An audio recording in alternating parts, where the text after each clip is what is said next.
Welcome back to the Abyss, my fellow horror enthusiasts.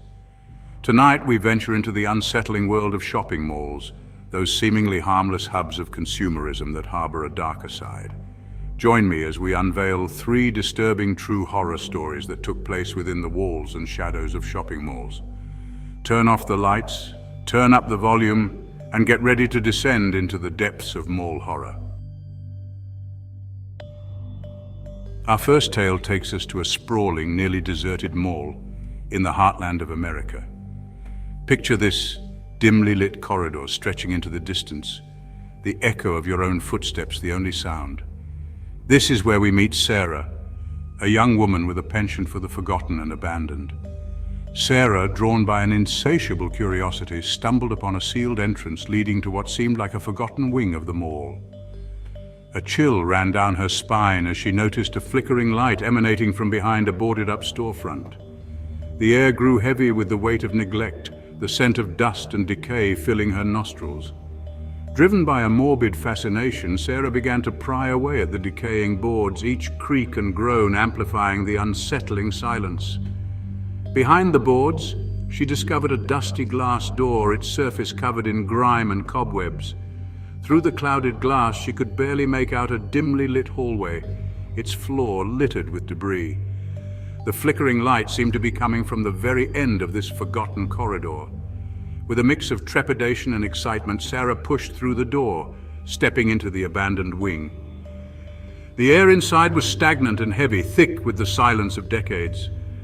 As Sarah cautiously made her way down the desolate hallway, the flickering light grew stronger, revealing glimpses of faded store signs and crumbling mannequins frozen in grotesque poses. The unsettling feeling that she was being watched intensified. She quickened her pace, her heart pounding in her chest, drawn towards the source of the flickering light. As she reached the end of the hallway, she found herself facing a dusty old toy store. The flickering light emanated from a flickering neon sign that read, "Tommy's Toys." The colors were faded, the paint chipped, but the unsettling glow it cast upon the dusty toys scattered on the floor sent shivers down Sarah's spine. Ignoring the voice in the back of her mind screaming at her to turn back, Sarah cautiously stepped inside the abandoned toy store. The air inside was thick with dust, and the suffocating silence was broken only by the eerie creaking of a rocking horse in the corner. The flickering neon sign cast long, distorted shadows, giving the impression that the forgotten toys were coming to life. As Sarah ventured deeper into the toy store, her eyes fell upon a porcelain doll sitting on a dusty shelf. Its vacant eyes seemed to follow her every move, and an unsettling feeling of dread washed over her. Suddenly, Sarah heard a faint giggle echoing through the abandoned toy store. It was a child's giggle, high-pitched and chillingly out of place. Her heart skipped a beat and she froze in her tracks, her breath catching in her throat. She slowly turned towards the source of the sound, her eyes wide with fear.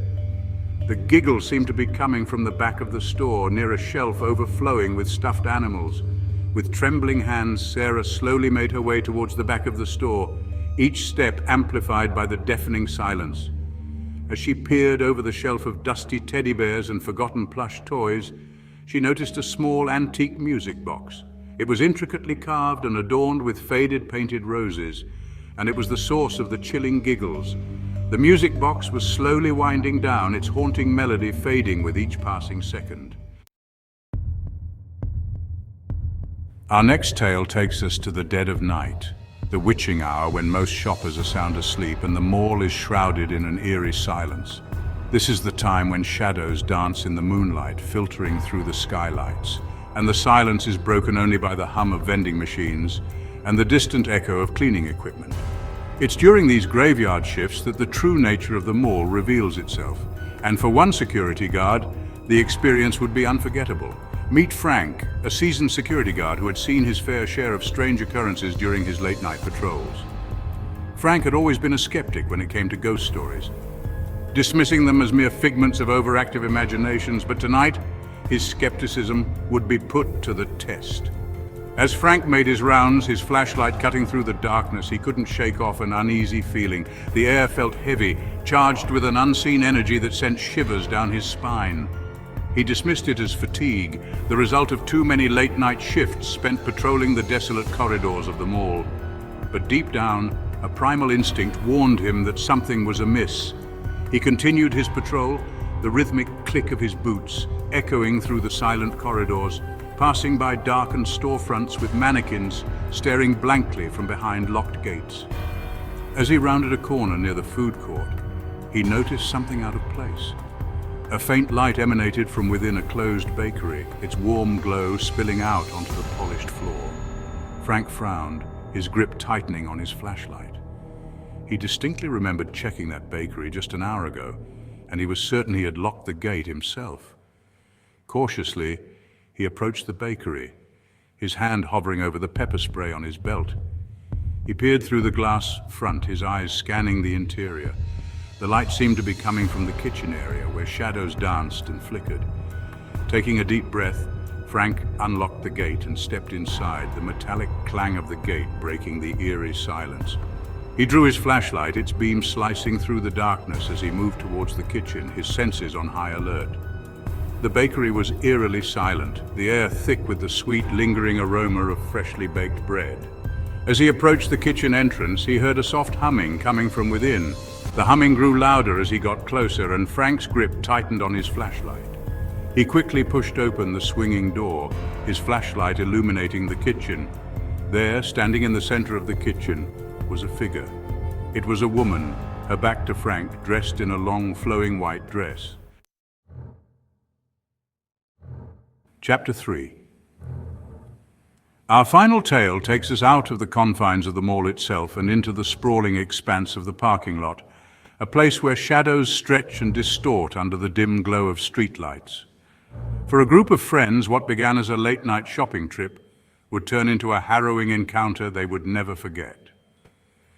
The air was thick with the humidity of a summer night as the group of friends, eager to catch the latest midnight movie premiere, pulled into the bustling mall parking lot.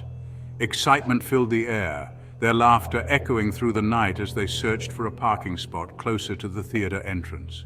Little did they know that lurking in the shadows, something sinister watched their every move. Finally, they found a spot near a flickering streetlight, its orange glow casting long, distorted shadows across the asphalt.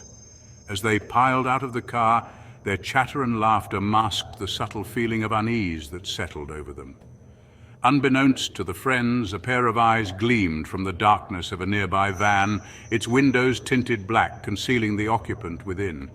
The friends made their way towards the mall entrance, their shadows stretching and contorting behind them like phantoms in the night. As they walked, they couldn't shake off the feeling that they were being watched, their laughter dying down as a sense of unease settled over them.